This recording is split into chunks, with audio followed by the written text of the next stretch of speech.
ഇനി നമുക്ക് മൂന്നാമത്തെ മൊഡ്യൂളാണ് പഠിക്കേണ്ടത്.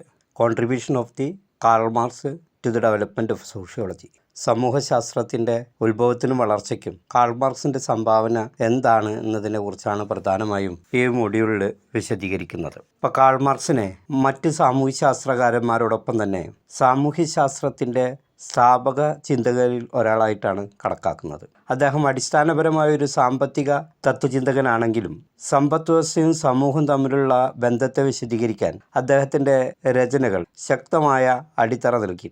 അടിച്ചമർത്തലിനും ചൂഷണത്തിനും അറുതി വരുത്തണമെന്ന് വാദിച്ച ഒരു സാമൂഹിക ചിന്തകനായിരുന്നു മാർക്സ്. സമൂഹത്തിൽ പ്രത്യേകിച്ചും വ്യാവസായിക വിപ്ലവ കാലത്ത് അഭിവൃദ്ധിപ്പെട്ട വ്യാവസായിക മുതലാളിത്തം വരുത്തിയ മാറ്റങ്ങളിൽ അടിത്തറപ്പെടുത്തിയായിരുന്നു മാർക്സിൻ്റെ പഠനങ്ങൾ പ്രധാനമായും പുരോഗമിച്ചത്. സമൂഹത്തിലെ സാമ്പത്തിക ബന്ധങ്ങളെക്കുറിച്ച് മാർക്സ് വിശദമായ പഠനങ്ങൾ നടത്തി. വ്യാവസായികവൽക്കരണവും അതോടൊപ്പം തന്നെ നിലവിൽ വന്ന മുതലാളിത്ത സാമൂഹിക ക്രമവും വിശകലനം ചെയ്തുകൊണ്ടാണ് മാർക്സ് തൻ്റെ സിദ്ധാന്തങ്ങൾ ലോകസമക്ഷം അവതരിപ്പിച്ചത്. സമൂഹത്തിൽ തൊഴിലെടുക്കുന്നവൻ്റെയും തൊഴിലെടുപ്പിക്കുന്നവൻ്റേതുമായ രണ്ട് ചേരികളുണ്ടെന്നും എല്ലാ സാമൂഹിക ബന്ധങ്ങളും സമ്പത്തും അതിൻ്റെ ഉടമസ്ഥതയുമായി ബന്ധപ്പെട്ടാണ് ഇരിക്കുന്നതെന്നും മാർക്സ് കണ്ടെത്തി.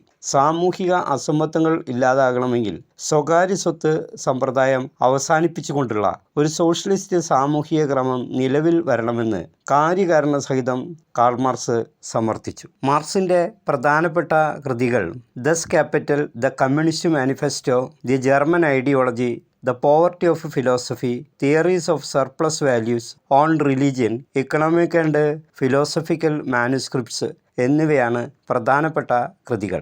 അദ്ദേഹത്തിൻ്റെ രചനകൾ തന്നെ അദ്ദേഹത്തിൻ്റെ സാമ്പത്തിക സാമൂഹിക വീക്ഷണങ്ങൾ എന്താണെന്ന് വളരെ വിശദമായി നമുക്ക് വായിച്ചെടുക്കാനായിട്ട് കഴിയും. മാർക്സ് മുന്നോട്ട് വെച്ച ഏറ്റവും പ്രധാനപ്പെട്ട ഒരാശയമാണ് വൈരുദ്ധ്യാത്മക ഭൗതികവാദം അഥവാ ഡയലറ്റിക്കൽ മെറ്റീരിയലിസം. മാർക്സിസത്തിൻ്റെ അടിത്തറയാണ് വൈരുദ്ധ്യാത്മക ഭൗതികവാദം എന്നുള്ളത്.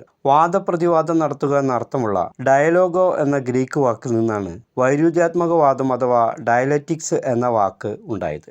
എതിരാളിയുടെ വാദത്തിലുള്ള വൈരുദ്ധ്യങ്ങൾ പുറത്തു കൊണ്ടുവരികയും അങ്ങനെ സത്യത്തിൽ എത്തിച്ചേരുകയും ചെയ്യുന്ന സമ്പ്രദായത്തിനാണ് പണ്ടുകാലത്ത് വൈരുദ്ധ്യാത്മകവാദം എന്ന് പറഞ്ഞിരുന്നത്. വിപരീത അഭിപ്രായങ്ങളുടെ സംഘടന മൂലം സത്യത്തിൽ എത്തിച്ചേരാമെന്ന് മുൻകാല ദാർശനികന്മാർ കരുതിയിരുന്നു. ചിന്തയിലുള്ള ഈ വൈരുദ്ധ്യാത്മക സമ്പ്രദായത്തെ പ്രകൃതിയുടെ പ്രതിഭാസങ്ങൾ മനസ്സിലാക്കാനുള്ള രീതിയായി മാറ്റപ്പെടുകയാണ് ഉണ്ടായത്.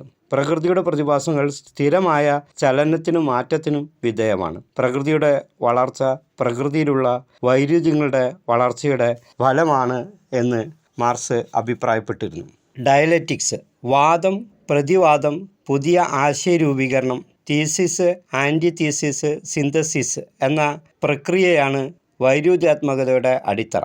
ഏതെങ്കിലും ഒരു വീക്ഷണഗതിയെ പൂർണ്ണമായി തള്ളിക്കളയുകയല്ല, മറിച്ച് വിരുദ്ധങ്ങളായ ആശയങ്ങളുടെ ഒരു സങ്കലനമോ അതുമല്ലെങ്കിൽ ഏതെങ്കിലും ഒരു വാദഗതിയിലുണ്ടാകുന്ന മാറ്റമോ ആണ് വൈരുദ്ധ്യാത്മക രീതിയുടെ സംഭാവന. യുക്തിചിന്തയുടെ അടിസ്ഥാനത്തിൽ ഭിന്ന അഭിപ്രായങ്ങളെ അഭിമുഖീകരിക്കുക എന്നതാണ് വൈരുദ്ധ്യാത്മക രീതിയുടെ അടിത്തറ. ഈ രീതിയിലുള്ള സത്യാന്വേഷണമാണ് വൈരുദ്ധ്യാത്മക രീതി എന്ന പേരിൽ അറിയപ്പെടുന്നത്. പ്രപഞ്ചത്തിലുള്ള എല്ലാ വസ്തുക്കളിലും ആശയങ്ങളിലും അവയുടെ വിരുദ്ധ സ്വഭാവവും വീക്ഷണവും അടങ്ങിയിരിക്കുന്നു എന്നതാണ് വൈരുദ്ധ്യാത്മകവാദത്തിൻ്റെ അടിസ്ഥാന തത്വം. വിരുദ്ധ സ്വഭാവങ്ങൾ ഉൾക്കൊള്ളുന്നത് മൂലം എല്ലാ വസ്തുക്കളും ആശയങ്ങളും മാറ്റങ്ങൾക്ക് വിധേയമാണ്. ഗ്രീക്ക് തത്വചിന്തകനായ ഹെറാക്ലൈറ്റസ് പ്രചരിപ്പിച്ച ആശയങ്ങൾ വൈരുദ്ധ്യാത്മകതയുടേതാണ്. ഒരു വസ്തുവും സ്ഥിരമായി നിലനിൽക്കുന്നതല്ലെന്നും ആന്തരിക സംഘടനകൾ മൂലം എല്ലാ വസ്തുക്കളും മാറ്റങ്ങൾക്ക് വിധേയമാണെന്നും അദ്ദേഹം കണ്ടെത്തിയിരുന്നു. സോക്രട്ടീസ്, പ്ലാറ്റോ തുടങ്ങിയ പ്രാചീന തത്വചിന്തകന്മാരും അവരുടെ ദർശനങ്ങളിലും വൈരുദ്ധ്യാത്മകത നിറഞ്ഞു നിൽക്കുന്നുണ്ട്. അരിസ്റ്റോട്ടിലിൻ്റെ അഭിപ്രായത്തിൽ സെനോ എന്ന തത്വചിന്തകനാണ് വൈരുദ്ധ്യാത്മകതയുടെ ഉപജ്ഞാതാവ്. പ്രകൃതിയുടെ എല്ലാ പ്രതിഭാസങ്ങളിലും ഒന്നിനൊന്നു ബന്ധപ്പെട്ടും ഒന്ന് മറ്റൊന്നിനെ ആശ്രയിച്ചു നിയന്ത്രിച്ചുമാണ് കിടക്കുന്നത്. അതിനാൽ ഏതെങ്കിലും പ്രതിഭാസത്തെ വേർപ്പെടുത്തിയെടുത്തു പരിശോധിക്കുന്നത് ശരിയല്ല എന്ന് വൈരുദ്ധ്യാത്മക സമ്പ്രദായം പറയുന്നു. ഒറ്റ അവസ്ഥയെയും സാമൂഹ്യ പ്രസ്ഥാനത്തെയും വിലയിരുത്തേണ്ടത് അവയുമായി ബന്ധപ്പെട്ട് കിടക്കുന്ന പരിസ്ഥിതിയെ മുൻനിർത്തിയായിരിക്കണമെന്ന് ഭൗതികവാദം പറയുന്നു. പ്രാകൃത കമ്മ്യൂണിസ്റ്റ് വ്യവസ്ഥ, അടിമത്ത വ്യവസ്ഥ, മുതലാളിത്ത വ്യവസ്ഥ എന്നിവ ഇക്കാരണത്താൽ തന്നെ പരിസ്ഥിതികൾ, സന്ദർഭം, സ്ഥലം എന്നിവയെ അടിസ്ഥാനപ്പെടുത്തി വേണം വിലയിരുത്തേണ്ടത് എന്നാണ് ഭൗതികവാദ രീതി മുന്നോട്ട് വയ്ക്കുന്ന ആശയം.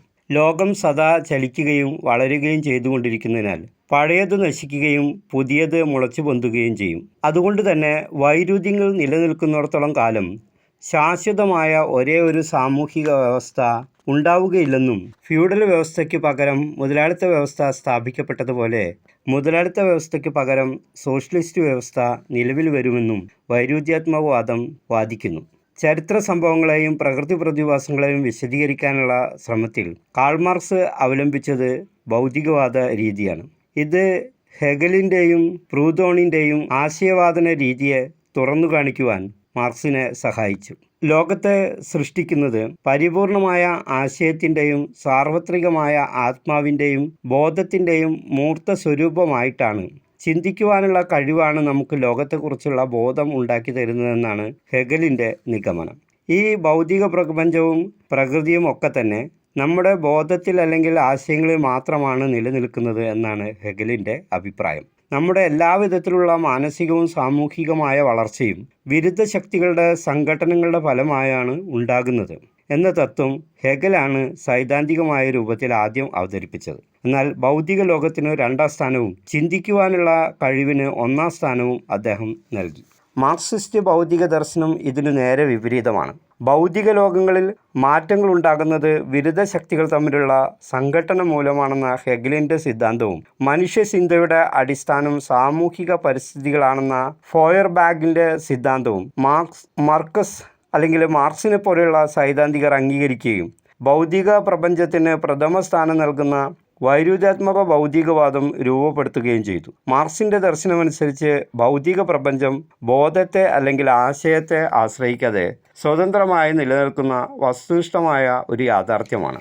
ആശയങ്ങളുടെയും ബോധത്തിൻ്റെയും ഉത്ഭവം ഭൗതിക പദാർത്ഥമായ തലച്ചോറിൽ നിന്നാണ്. ചിന്തിക്കുവാനുള്ള ഉപകരണമാണ് തലച്ചോറ്. അതുകൊണ്ട് തന്നെ ഭൗതിക വസ്തുവിന് പ്രഥമ സ്ഥാനവും ചിന്തയ്ക്ക് ദ്വിതീയ സ്ഥാനവും നൽകണമെന്ന് മാർക്സ് വാദിക്കുന്നു. മാർക്സിൻ്റെ സിദ്ധാന്തമനുസരിച്ച് വ്യത്യസ്തങ്ങളായ സാമൂഹിക ആശയങ്ങളുടെയും രാഷ്ട്രീയ സ്ഥാപനങ്ങളുടെയും ഉത്ഭവം സമൂഹത്തിൻ്റെ ഭൗതിക ജീവിതത്തിൻ്റെ ചുറ്റുപാടുകളിൽ നിന്നാണ്. അവ ഒരിക്കലും ആശയങ്ങളിൽ നിന്നും അഭിപ്രായങ്ങളിൽ നിന്നും ഉണ്ടായി വരുന്നവയല്ല. അതുകൊണ്ടാണ് അടിമത്ത സമ്പ്രദായത്തിന് കീഴിലൊരു പ്രത്യേകതരം രാഷ്ട്രീയ സ്ഥാപനങ്ങളും അവയ്ക്ക് യോജിച്ച സാമൂഹ്യ ആശയങ്ങളും ഉണ്ടാകുന്നത്. എന്നാൽ നാടുവാഴുത്ത വ്യവസ്ഥയ്ക്ക് കീഴിൽ ആ വ്യവസ്ഥയ്ക്ക് യോജിച്ച ആശയങ്ങളും സിദ്ധാന്തമാണ് ഉണ്ടാവുക.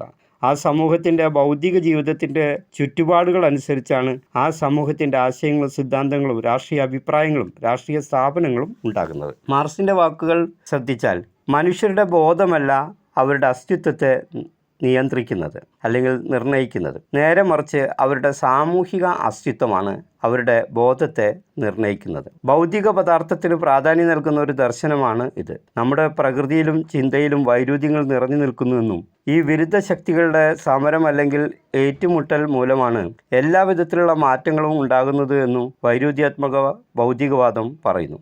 ഭൗതിക പ്രപഞ്ചം സ്ഥായിയായിട്ടുള്ളതാണോ അതോ മാറിക്കൊണ്ടിരിക്കുന്നതാണോ എന്ന തർക്കം ആദ്യകാലം മുതൽ തന്നെ നിലവിലുണ്ട്. ഇതിൽ ആദ്യത്തെ ചിന്താഗതിയെ അംഗീകരിക്കുന്നവരെ ആധ്യാത്മിക ജ്ഞാനികളെന്നും രണ്ടാമത്തെ വാദം അംഗീകരിക്കുന്നവരെ ഭൗതികവാദികൾ എന്നും വിളിക്കുന്നു. എല്ലാ പ്രതിഭാസങ്ങളും വൈരുദ്ധ്യാത്മകതയാണ് അല്ലെങ്കിൽ വൈരുദ്ധ്യാത്മകമാണ്.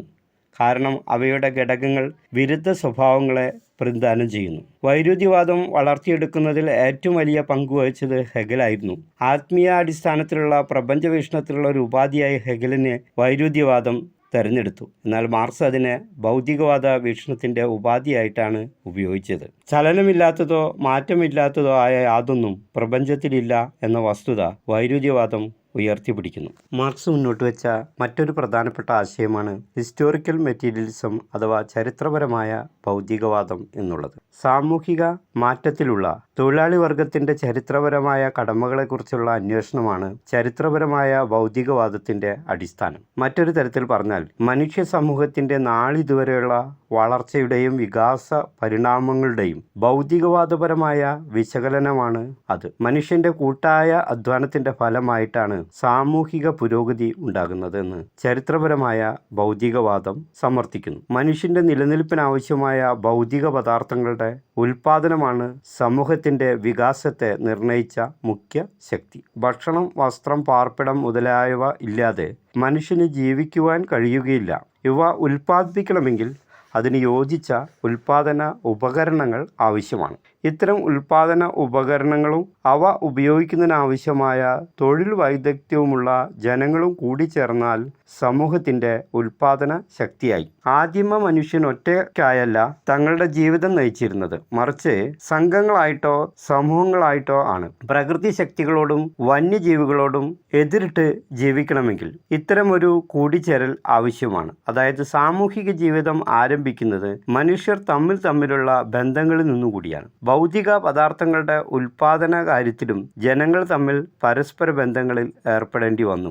ഈ ബന്ധങ്ങൾ പലതരത്തിലുള്ളതാവാം. സഹകരണത്തിൻ്റെയും പരസ്പര സഹായത്തിൻ്റെയും ബന്ധങ്ങളോ മേധാവിത്വത്തിൻ്റെയും പരാധീനതയുടെയും ബന്ധങ്ങളോ ആവാം. ഉൽപാദന ശക്തികൾ തമ്മിൽ ഉടലെടുക്കുന്ന ഇത്തരം ബന്ധങ്ങൾ വളരെ നിർണായകമാണ്. സാമൂഹിക ഉൽപാദന പ്രക്രിയയിലെ ഇത്തരം ബന്ധങ്ങളാണ് ഉൽപാദന ബന്ധങ്ങളെന്ന് വിളിക്കുന്നത്. ഈ ഉൽപാദന ബന്ധങ്ങൾ വളരെ പ്രധാനപ്പെട്ട ഒന്നാണ്. സമൂഹത്തിലെ ഉൽപാദന രീതികളും ഉൽപാദന ബന്ധങ്ങളും തമ്മിലുള്ള ബന്ധത്തെ വിശദമാക്കിക്കൊണ്ട് മാർക്സ് പറഞ്ഞത് ഇവ രണ്ടും സാമൂഹിക ഉൽപാദനത്തിൻ്റെ ആവശ്യ ഘടകങ്ങളാണ് എന്നാണ്.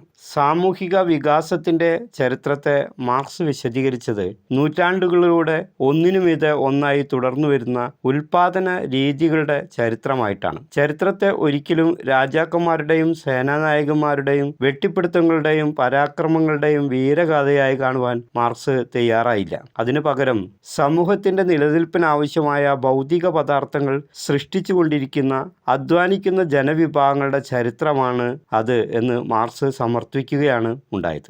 മനുഷ്യൻ തൻ്റെ നിലനിൽപ്പിനായി പ്രകൃതിയോട് മല്ലിട്ടതിൻ്റെ ചരിത്രമാണത്. ജീവിക്കുവാനും നിലനിൽക്കുവാനുമായുള്ള സാധാരണ മനുഷ്യൻ്റെ കൂട്ടായ പ്രവർത്തനങ്ങളുടെ ആകെത്തുകയാണ് ചരിത്രം.